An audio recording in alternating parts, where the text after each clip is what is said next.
Welcome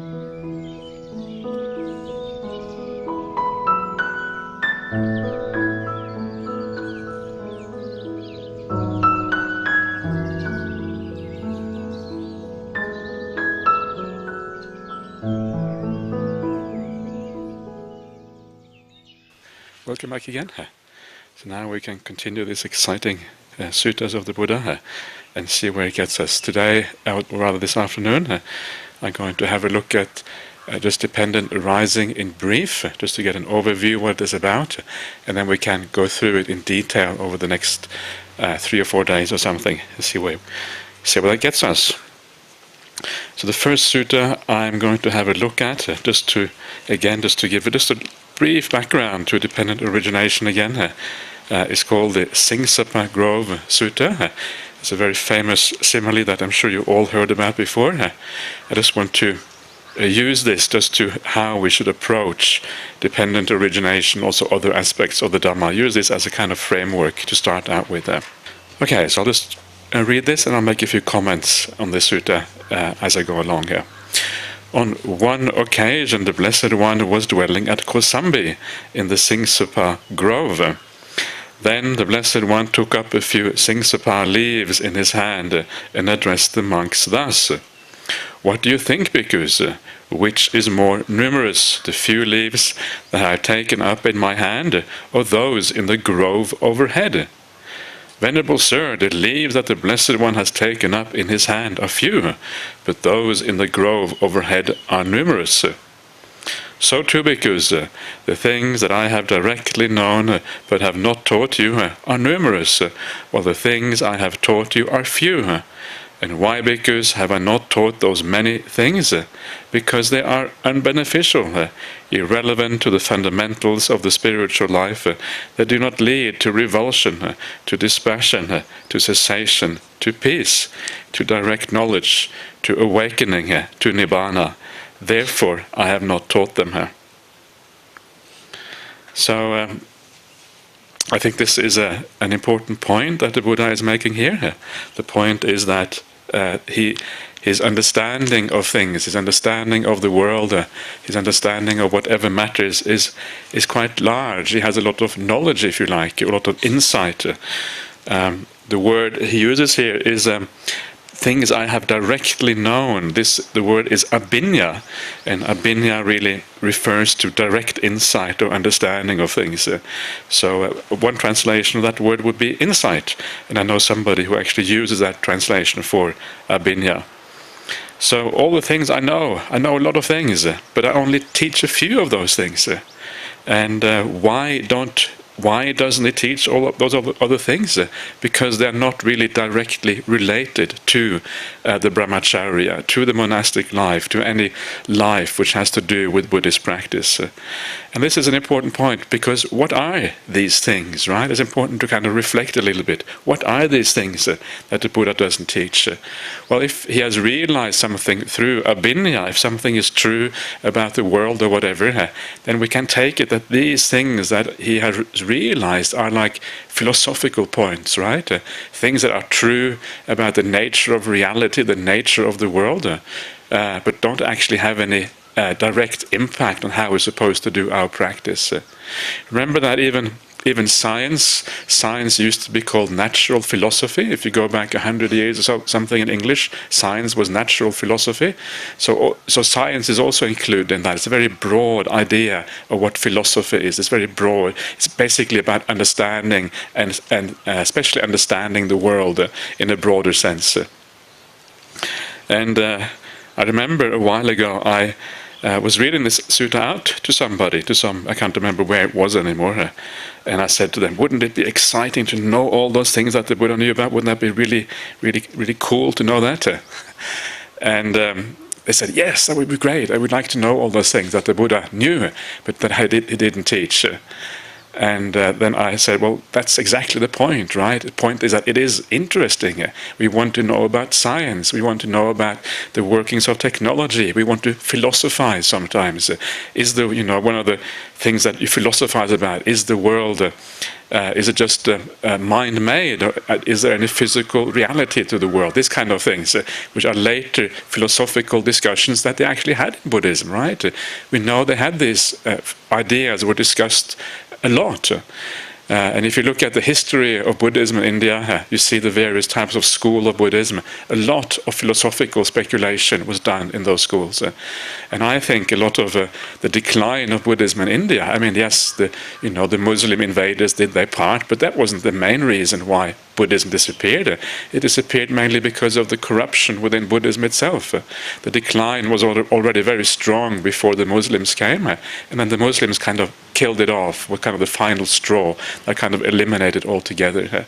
But all the philosophizing, right, all the massive universities they had, and Nalanda University with tens of thousands of students and thousands of teachers. For those of you who have been to India, you would see some of the remains, only a small fraction that you can see today of what it was like originally. Enormous remains. All of that, I think, was precisely because this very simple teaching, they didn't take this simple teaching to heart. They forgot about some of the most basic teachings of the Buddha. They started philosophizing, thinking about things, arguing with each other, one person against another one. Right? When you entered that university, famously you had to answer 3 questions from somebody who was examining you. And a lot of the curriculum was apparently debating and that sort of thing. And of course, it doesn't actually go anywhere as far as practice is concerned. So we also need to be careful with this, because it's very easy to get into endless philosophical discussions about the Dhamma, and dependent origination is one of those areas where people like to do this. So I'm just setting this up now to say I don't really want to philosophize too much. I want to focus on those aspects that actually are useful, that bring you forward, that actually have an effect on how we do our practice. It also, one of the things that dependent arising does, it presents the world view of the Buddha, how he saw the world. And I think this is an important aspect, perhaps a little bit philosophical, but I think that is so important that it needs to be covered as well. The idea of the middle way, the dependent origination being the middle way here. So, and of course, another thing which I feel is mostly a lot of philosophical discussion and mostly philosophy. From my point of view, the Abhidhamma is also a little bit like that. It tends to be philosophizing. If you read the Abhidhamma, you have the Dhamma Sangani, the enumeration of the Dhammas, right? It lists all the Dhammas, and you have the Patana, which kind of puts them together, shows the relationship between them. These are enormous. Patana is an enormous, enormous work if you fill it out completely. Somebody calculated that if you took out all the ellipsis points, all the ... right, and filled in completely the Patana, the book would be almost 1,000 kilometers long, right? That's how big it will be, because it is just such an incredible work, basically, the Patana. So to me, again, I feel one of the problems with the Abhidhamma is perhaps, it's just my personal position, it's too much philosophizing, basically. Anyway, I don't really, so that's just the way I tend to look at that. So these things, what is the problem with these things? They are unbeneficial, right? In other words, this is anatta sanghito, right? Anatta sanghito, they don't actually go towards any goal, any purpose. Atta means purpose, aim, goal. We're not moving towards nibbana anymore. Irrelevant to the fundamentals of the spiritual life, adi brahmacharyaka. So not having to do with the essence of what the spiritual life really is about. Not leading to revulsion, nibbida.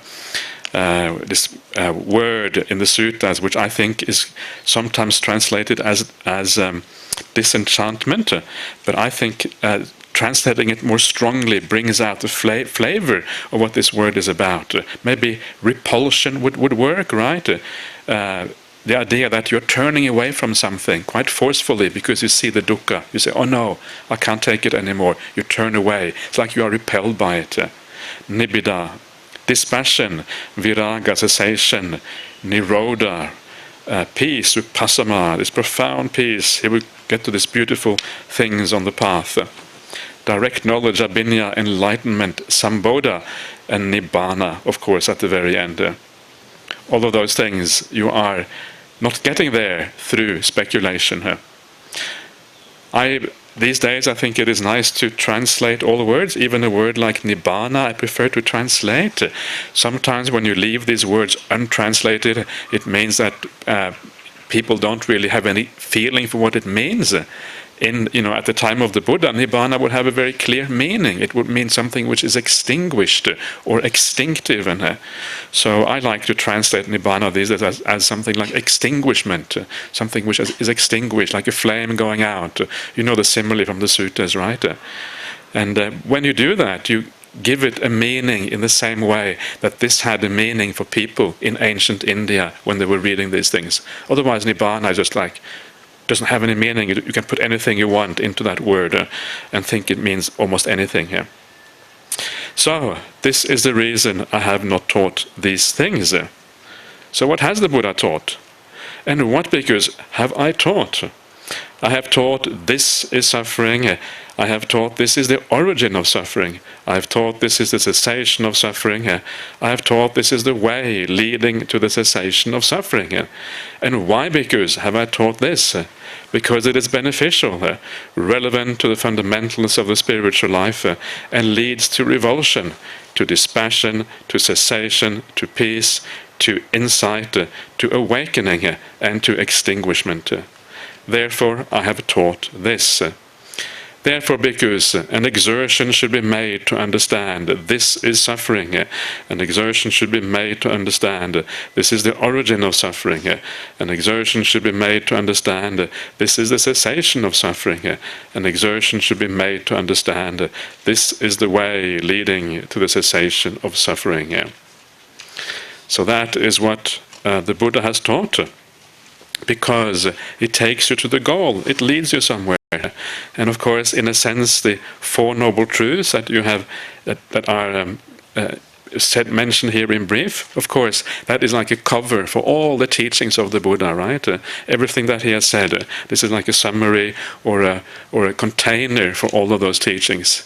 As you can see in the Mahahatipadopama Sutta, the greatest discourse on the elephant's footprint, the Venerable Sariputta says this is the kind of the footprint, and all other teachings, all of the smaller footprints fit into this big one of the big elephant. In the same way, all teachings of the Buddha fit into the container of the Four Noble Truths. So basically, that is what he's saying there. And of course, it's also very interesting from our point of view, because now that we are going to look at dependent origination, this is also the start point of dependent origination. It starts with the idea of right view, right? It starts with the idea of avidya. And avidya, of course, is precisely the lack of understanding of the Four Noble Truths. So this is going to be a good setup for that as well here. Okay, so there you are, the very nice little Singsapagrove Sutta. And now let us move on to dependent origination itself. Okay, so here we go. This is dependent origination. So I'll just start off by perhaps reading a little bit, and then we can talk about it. Thus have I heard.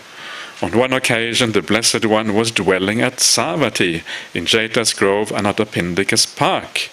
There the Blessed One addressed the bhikkhus thus: "Bhikkhus, Venerable Sir," those bhikkhus replied, and the Blessed One said this: "Bhikkhus, I will teach you dependent origination, paticca samuppada.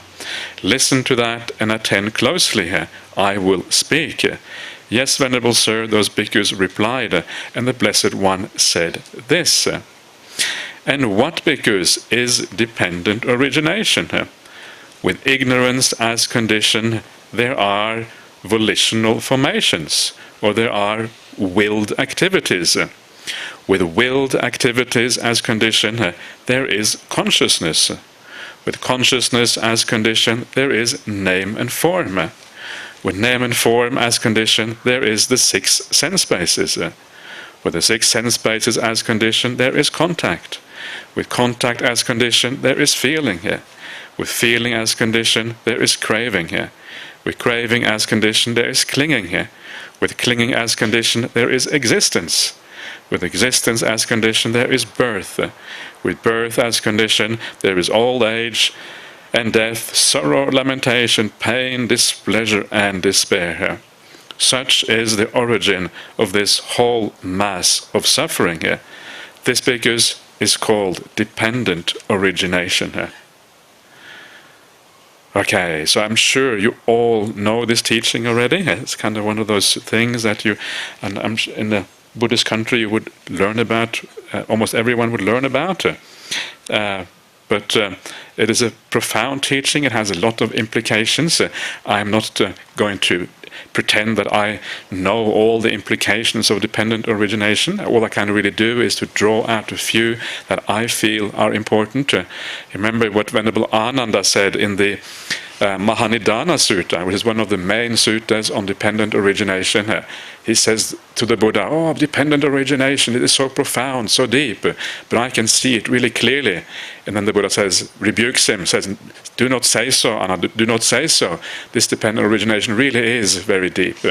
So when you see that, you realize you have to be a bit humble about thinking that you have understood this to the core, because even Venerable Ananda, who presumably was a Seka at that time, he presumably was an Arya, even he, was having difficulties comprehending the full range of dependent origination, and which is actually interesting. It means that there is a lot to be gained, perhaps, from contemplating this particular teaching sometimes. So the first thing we want to do is to have an overview of what is going on here, a kind of bird's eye view of dependent origination. And of course the first thing that you see when you look at this formula is that every step is a condition for the one that follows. Paticca, right? Avidya pachaya, avidya pachaya sankhara. So each one is a condition for the one that follows. Now, in what sense is it a condition? And you can see this when you look at the general formula for dependent arising, imasming sati idang hoti. When this is, that is. Right? So there is a relationship of what we can call sufficiency from one condition to the next one. One condition exists, then the one which comes after it must arise. And this is sometimes called sufficient conditionality. It's a very nice word to use, sufficient conditionality, because it shows you that one cause is sufficient for the effect that follows. That's what imasming sati idang hoti, I think, is basically saying. When one thing exists, what comes after it has to follow as a consequence.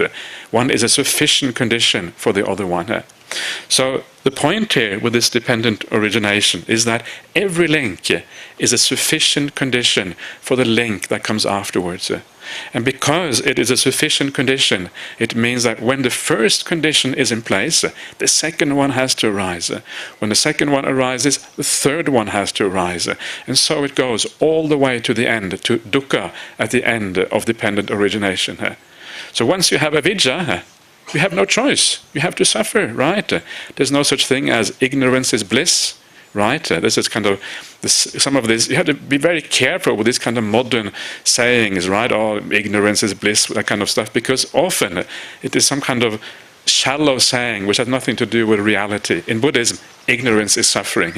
So you can go out and say, "Oh, ignorance is suffering," and then people will wonder what's going on. But it's the exact opposite of what we think it is sometimes, right? We think ignorance is bliss. No, it's the exact opposite, as a matter of fact. So once you have ignorance, then dukkha follows as an absolute consequence. There is no way out of that.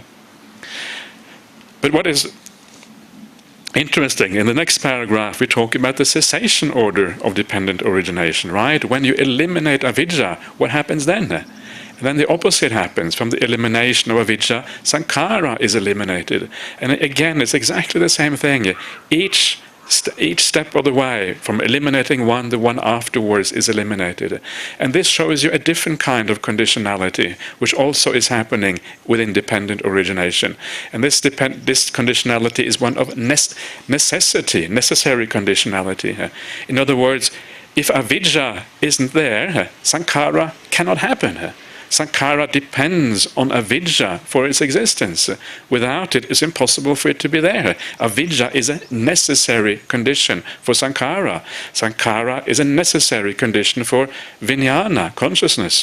Vijnana is a necessary condition for namarupa. It's a whole sequence of necessity here. And what that means, of course, this is the solution, the wonderful solution to the whole problem. If you take away avidya, the whole sequence ceases as a consequence. And that is the importance of this idea of necessary conditions.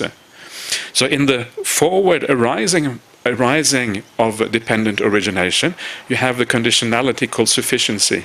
In the cessation mode of dependent origination, you see the idea of necessity instead.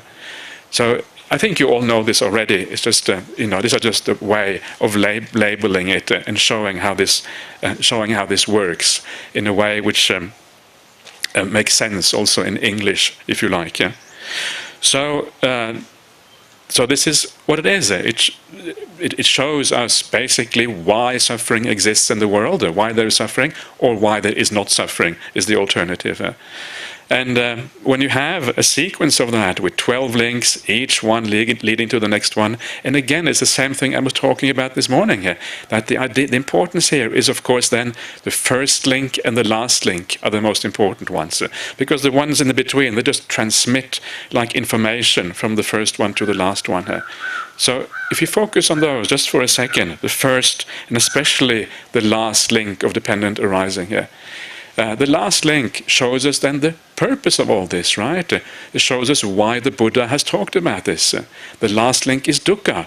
So what this shows us is that the Buddha is here explaining the causality, why dukkha arises in the world.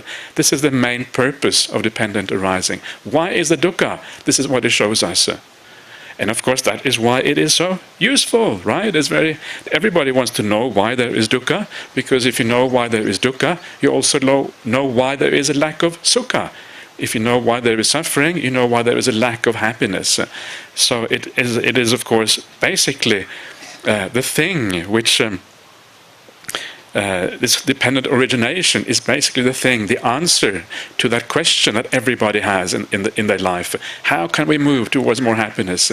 How can we move away from suffering? Is this the answer to the question, really, of the meaning of life itself? That is why it is of such fundamental importance. If you have full understanding of dukkha, full understanding of sukha, why it arises, the causality behind it, you have the full answer to the meaning of life itself. So, and of course, when it says here the whole mass of suffering at the end, it means this eternal wandering around in samsara, right? The samsaric existence, going around and round, meaningless wandering on without any point, nowhere that we're heading to, just more suffering upon suffering. That is why the whole mass of suffering is mentioned here at the end. And I will talk a little bit more about this later on. So this is, now we know the purpose of this. And of course, then we have the other end of dependent origination, which is avidya. This is then the cause. This is the reason why there is suffering. And again, very useful, right? Because this is the root reason. We know what we have to do to overcome suffering in life. We have to get rid of avidya, basically. And we have to give rise to vidya, the opposite instead. And of course, if you think about it, you know that is, of course, the whole purpose of the Noble Eightfold Path, of the gradual training, is all about giving rise to vidya. Right? You have the gradual training, always ends in the te vidya, recollection of past life, understanding the laws of karma, or understanding how people pass on according to their actions, to be precise. And finally, the destruction of the asavas, the deep-rooted defilements of the mind.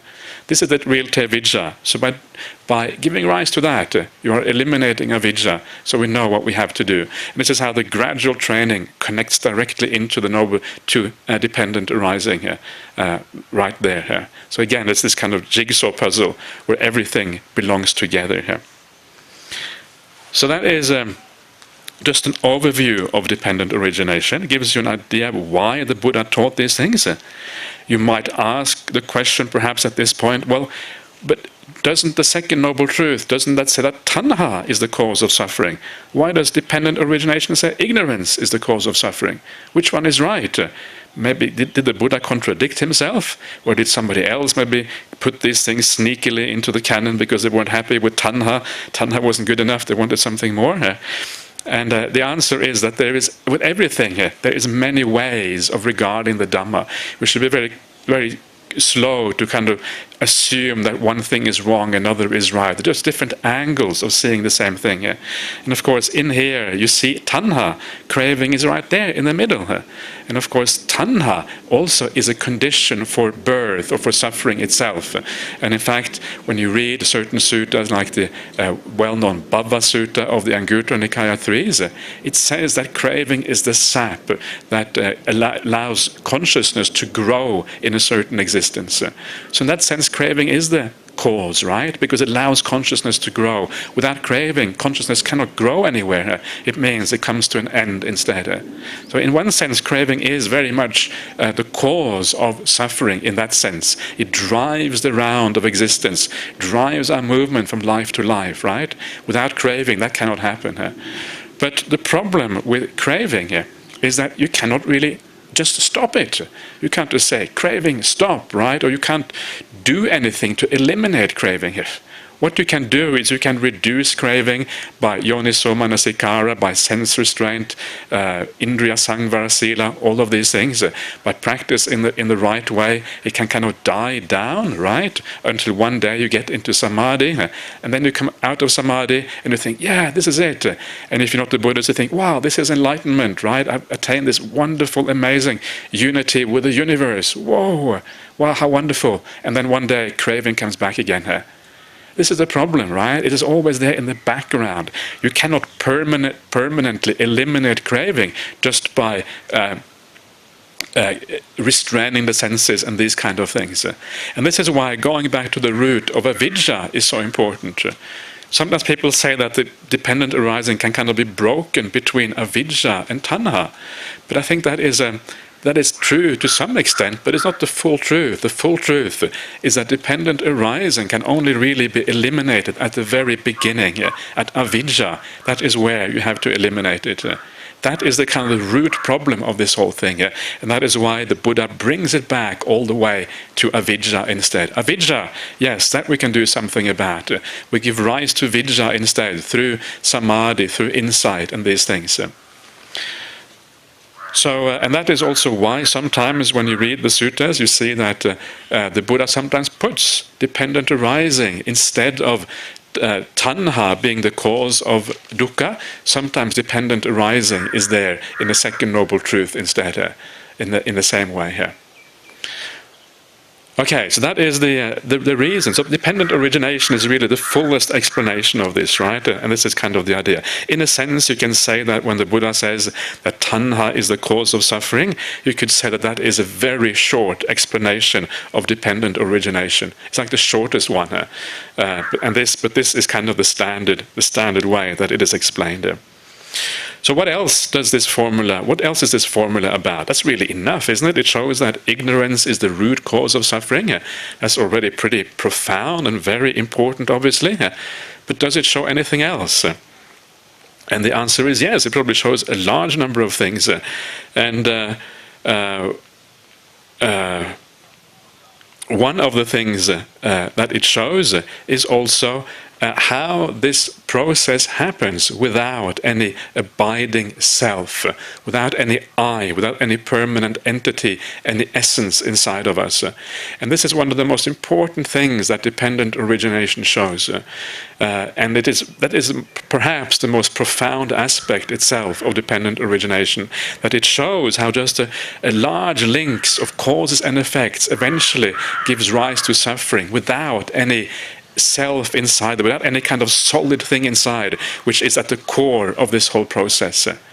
This is very important, right? And this is what you find specifically in the famous Kachana Gotta Sutta, in the Nidana Samyutta, is basically about that. And I will have a look at that in detail later on. The vast majority of people if you ask them, rebirth, they will say straight away, there must be a self there, because otherwise how can it move from one life to another one? There must be some entity that kind of traverses through this, right? And people will argue this, and it feels like that, perhaps for us as well, right? For most people, that's what it feels like. But this is part of the profundity of the Buddha's teaching, is precisely that he saw that is necessary here. This process happens all by itself, without that thing carrying on through from one end to the other one here.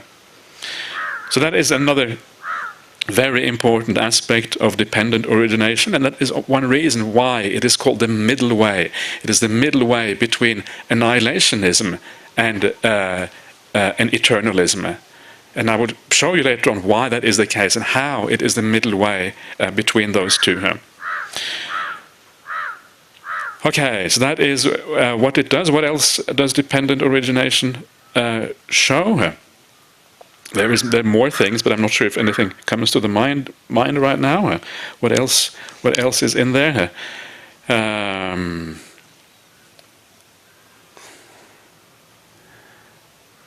Okay, so maybe let's just continue from there.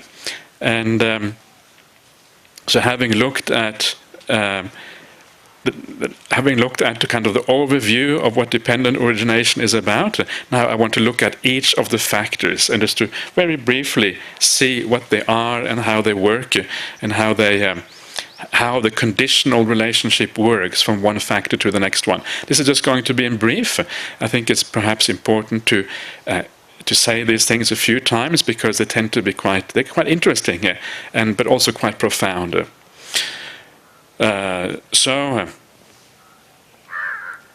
First of all, it has with ignorance as condition, there is these willed activities. I prefer willed activities for sankhara rather than volitional formations. Willed activities is something that I feel I can understand. Volitional formations I feel verges on the incomprehensible for me at least. So I try to this is one of the things that I feel is so important with the suttas, is to give them in a language that people can understand properly. Because the Buddha, I have no doubt that the Buddha would have taught the suttas in a way that people could understand, right? You read this, a lot of ordinary people became monastics. A lot of ordinary people were lay disciples. And unless he taught in a way people could straight away understand, he would have been wasting his time. It wasn't some highfalutin teaching. It was something fairly down to earth that people could grasp straight away. And I think one of the aims of translation would be to replicate that you read it and you can understand it pretty much straight away. Of course, there are depths, there are implications to the suttas which are important not to miss out as well, but there should be also some degree of immediate understanding there. Okay, so ignorance as condition, there are these willed activities. What does that mean? Why are there willed activities as a consequence of ignorance?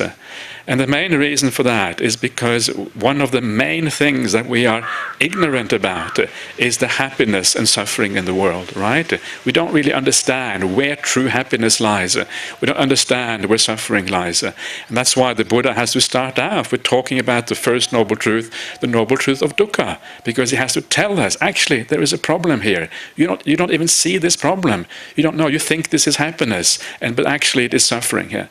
As it says in one of the famous verses somewhere, it says, I can't remember exactly where that verse is now, perhaps in the Dhammapada, I'm not sure, but it says that what the Aryas in the world think is happiness, the Putujanas think is suffering here, and what the Putujanas think is happiness, the Aryas, the noble ones, think is suffering here. So it's almost like complete reversal, right? Basically we don't know. You don't know. You have no idea what's going on. Whoa, this is... And this is problematic, because what that means, because you think you know where suffering lies, suffering lies in kind of having a relationship, or suffering relies in continuing existence into the future, suffering lies in indulging in all these pleasures of the world, right? Happiness lies there rather. And because you think you know where happiness is, you go out and pursue the happiness. And that pursuit of that happiness, this is the sankhara. You go after the happinesses in the world. You try to acquire those things, right?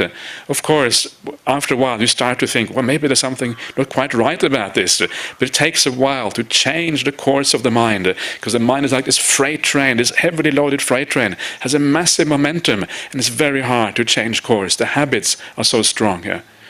But you start to understand this, and you start to see that all these activities in life, all this comes from this misunderstanding. There's more to it than that, and I will explain this later on, but this is one of the basic misunderstandings, and it drives our craving, right? If happiness lies over there, I have to go and get it. So it's driven by craving, craving for existence, craving for sensual pleasures, craving for whatever, really. So then you have the sankharas. You start acting by body, speech and mind to get those things. You go out into the world pursuing that happiness for yourself, not knowing that actually you're just prolonging the suffering, prolonging your stay in samsara, and really creating problems for yourself. Right? So then you start doing all these things. Now in the course of doing all these activities, you do bad actions and you do good actions. That's what happens, right? If you pursue things in the world, sometimes somebody gets in your way, right? So you become a bit ruthless and you push them to one side. You're kind of fighting over the same boyfriend or girlfriend, or you're fighting over the same job, or all these kind of things, right? The world is always like that. Sometimes somebody gets in the way, well, you're not going to be, not always anyway, going to be kind to them. Sometimes you're going to be ruthless and harsh and all these kind of things. So in the pursuit of happiness in the world, we make a mixture of good karma and bad karma, depending on the situation, depending on whether we feel whatever the situation demands of us. And every time you do an act which is bad, what happens? You are dragging yourself down, you're dragging your consciousness down. This is one of the things I would recommend you to see inside of yourself. You do something which isn't kind to somebody else, you can actually often feel that your mind is being dragged down, being lowered in a certain sense. You feel bad about yourself, right? Or you do a kind act, you lift yourself up, you feel, yeah, I did something kind, and you feel good inside yourself, and you feel a sense of happiness about your own conduct. So all these sankharas, what they do is that they decide the level, if you like, of your consciousness, the quality of your consciousness, the degree of happiness and suffering in your consciousness. Do a lot of bad acts, you're dragging yourself down, right? You're kind of lowering the consciousness level, lowering the quality of your own mind. You do a lot of good things, you're lifting it up. And if you accumulate all of these actions, the good and the bad, you will find that it's kind of somewhere on this scale, that is where the level of the consciousness will be. It's fairly obvious when you think about it. And this level of consciousness, level is just a metaphor, right? It's not really a level, it's like a quality, a sense of well-being or whatever. That degree will depend on all your actions. So consciousness, the mind, is directly related to the volitional activities. You do acts of the will, it affects your consciousness straight away. And you can see that for yourself, that must be the case. Then of course, so that is one aspect of this. The other aspect is that because of those volitional activities, you also have a certain direction in the mind, right? If you're interested in the world, if you're interested in sensuality or whatever it is, that is where your mind is directed. That is the aim, the atta of the mind, the purpose of the mind. And you can know that purpose again by looking at your mind, understanding your mind. What are the desires? What are the attachments that the mind tends to come back to, right? That you tend to think about. That is where your mind is aiming for. The mind is looking for solutions in that area. The mind is craving in that area. The mind wants to move forward, to acquire those cravings, or to make those cravings go away, basically. But it's kind of a purpose of the mind. And you can see that by looking at your own attachments in life. Those attachments are always changing, right? You may start off in monastic life, still have a lot of sensuality. Hopefully after a while it decreases a little bit, and you have more interest in meditation instead. And you can see how the direction of the mind is changing. You're looking for solutions somewhere else. Craving is taking a different course, right? Your purpose, your aim in life is changing. Your aim is somewhere else. So sankharas do these two things. They aim your mind in a certain direction, and they give a quality to the consciousness. And then, of course, when you finally die, your consciousness already has a certain level, right? Then, of course, you continue on that level. That level that you have in this life is roughly the level that consciousness continues with when you then pass away into the next life. You have kind of created that level for yourself in this life through your sankharas, through the willed activities. So consciousness has a certain level. Now, when consciousness has a certain quality or level to it, then it will establish itself in whatever realm corresponds to that level. These are the vijnana titis. You see that in the Mahanidana Sutta. The stations of consciousness stations itself at a certain level, right? And that is equivalent then to the area of rebirth. And once you are reborn into that realm, the nama rupa will already have a certain limits set to it. The nama rupa are all the experiences we have, right? It is defined in the suttas here as basically the four other khandhas, plus a few more extra factors, but essentially it is the four other khandhas apart from consciousness. So once you are established in a certain realm, the limits of Namarupa are established. Namarupa has to exist within certain limits. If you're reborn as an animal, right, you can only experience certain happiness. You only can eat, if you're a kangaroo in Australia, you can only eat grass, right? And if you give the kangaroo a piece of chocolate cake, whoa, they are so happy. It's very funny. If we eat grass all day, chocolate cake, wow, it is so wonderful. Even just a bit of pizza, right? Kangaroos eating pizza, whatever. They're so, the eye is lighting up. Whoa, this is something different. So basically, because they are trapped in nama rupa, which means grass, grass, grass, grass. That's what they get. So depending on the level, your nama rupa is set within certain limits. If you're reborn in a meditation, like a jhana realm, you have very limited scope for sanya and vedana. You feel certain feelings, and almost only those feelings, right? Same with sanya, etc. So the limits of Namarupa are set. When the limits of Namarupa are set, the limits of Salayatana are also set. The Salayatana, the six sense spaces, will have certain qualities, right? In the immaterial realm, there will only be the mind, and in the ordinary human realm, there will be the six senses, and also the qualities of those senses will be limited according to that particular realm. And when the six sense spaces are present, this is one of the important aspects of Namarupa. Sense spaces are part of Namarupa. Then, of course, through those, we contact the world. Right? We experience the world through the six sense spaces. Every moment of experience is a moment of contact. The world is coming, you're experiencing the world. And then when we experience the world, of course, feeling arises together with that experience. Every moment of experience, every different experience has a feeling to it. And feeling is one of those crucial aspects of dependent arising, because feeling in many ways is the thing which is closest to us. Right? Feeling is very close. Feeling matters the most, because because we want good feelings, not bad ones. So feeling becomes one of these crucial pivot points of dependent arising, which then decides the course of what we do afterwards. So from feeling, tanha must arise. It's very obvious, right? Very obvious why that is the case. Feel bad, tanha goes to avoid that. Feel good, tanha goes to have more of that. Tanha, craving, we go again out, pursuing good feelings in the world. We're back pretty much where we started, with avidya and sankhara. And part of that pursuit of things, part of that tanha that we have, is that we start taking hold of things, taking things up, grasping things in the world. Upadana, right? We become attached to things. You become the owner of things. You become the owner of all the, of your house, of your car, of your views, right? Views are one of the important things that we are owners of. There's one nice sutta somewhere that says that lay people, they fight over sensual objects, but the samanas, they fight over views, right?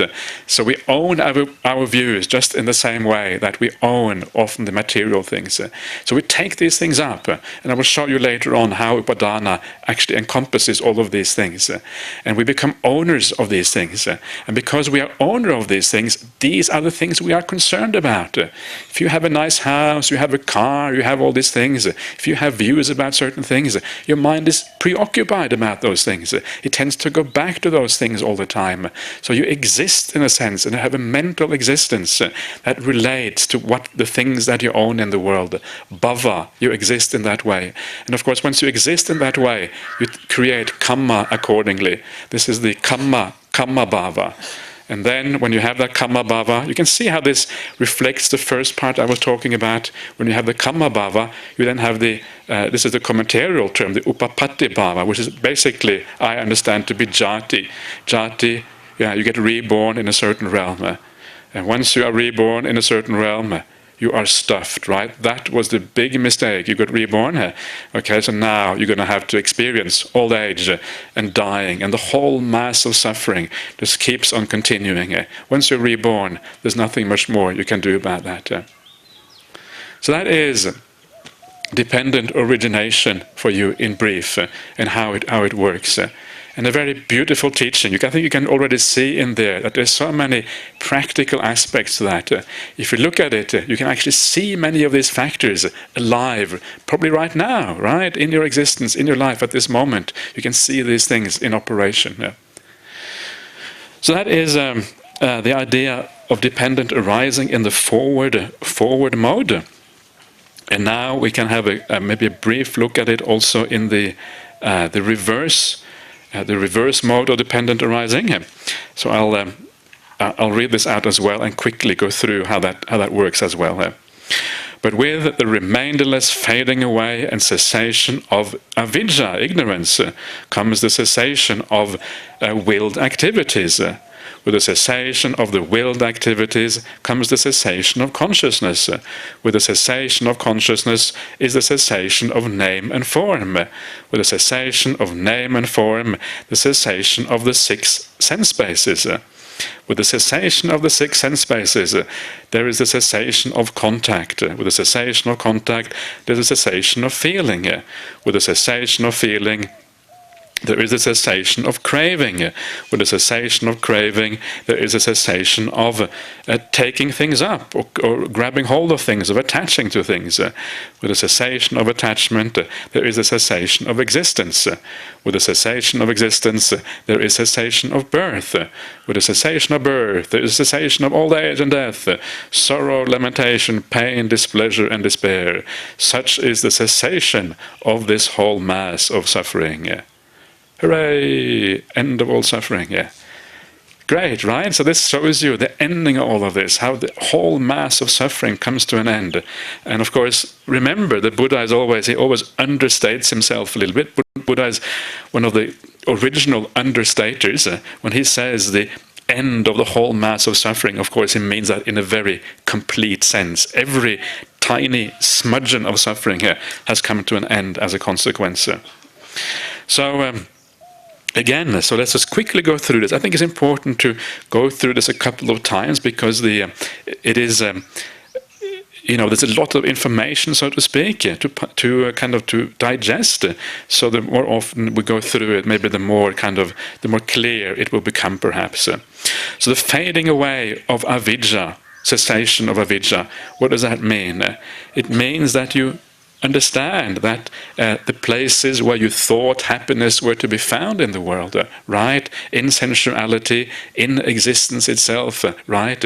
You understand that actually it is a wrong place to look for happiness. You don't really want to exist anymore. You don't want to continue on in samsaric existence. You don't going to seek for happiness in sensual pleasures anymore. And once you understand that, once you see that there is no pleasure to be had there, in fact pleasure is to be had precisely in the ending of existence, then you stop creating those activities.